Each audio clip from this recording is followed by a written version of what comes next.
स्वागत छ तपाईहरुलाई निलसको भान्सामा। निलसको भान्सामा आज पाक्दैछ बासी रोटीबाट बनेको अन्डा परौठा।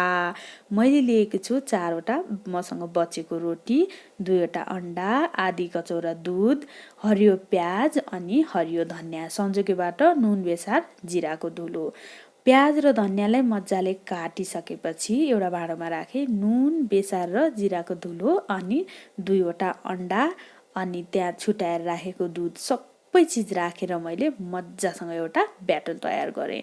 एकदमै धेरै सजिलो छ। बेलुकाको रोटीहरू बच्चाहरूले खान मन गर्दैनन्, तर यसरी बनाएर दिनुभयो भने बच्चा मात्रै होइन बुढा मान्छेले पनि एकदमै खुसी भएर रमाइलो मानेर खान्छन्। असाध्यै धेरै मिठो हुन्छ, एकदमै सजिलो अनि छिटो टिफिन रेसिपी पनि हो यो। टिफिन पनि तपाईहरुले पठाउन सक्नुहुन्छ अथवा ब्रेकफास्ट पनि यसलाई दिन सक्नुहुन्छ। अब मैले प्यानमा तेल राखे। प्यानमा तेल राखेर प्यानको तेल तातिसकेपछि मैले यसमा रोटी राख्छु। रोटीको पहिलो भागमा मैले तेल लगाएँ, त्यसपछि मैले फेरि फर्काएँ। अब पहिलो भागमा तेल लगाएर फर्काएँ भने अब त्यो अन्डाको ब्याटर राख्दाखेरि चिप्किदैन, मज्जासँग पाक्छ। त्यही भएर मैले यसमा अन्डाको ब्याटर यसमा हालेको छु र यसलाई मजाले प्यानभरि फैलाउँछु। प्यानभरि फैलाउँछु र मज्जाले हल्लाउँछु पनि नटाँसियोस् भनेर, किनभने हामीलाई टाँसिनु हुँदैन नि त, टाँसियो भने त बिग्रिन्छ। अब हेर्नुस् त कस्तो मज्जाले भइसक्यो। अब म यसलाई फर्काउँछु। फर्काएपछि पछाडिपट्टि पनि मैले अघि बनाएको अन्डाको ब्याटरलाई हालिदिन्छु।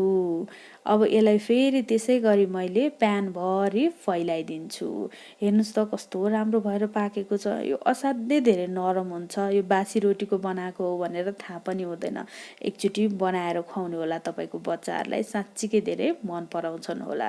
4 वटा रोटीलाई मैले चाङ लगाएर राखेँ र सँगै 4 वटा रोटीलाई काटेँ।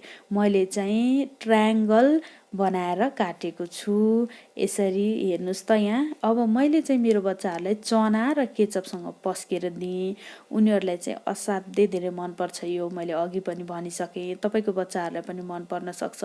एकचोटि ट्राई गर्नु होला है त। रेसिपी ट्राई गरिसकेपछि कमेन्ट बक्समा आएर कमेन्ट छोड्न पनि नबिर्सिनु होला। हेर्नुस् त कस्तो मज्जाले खाए।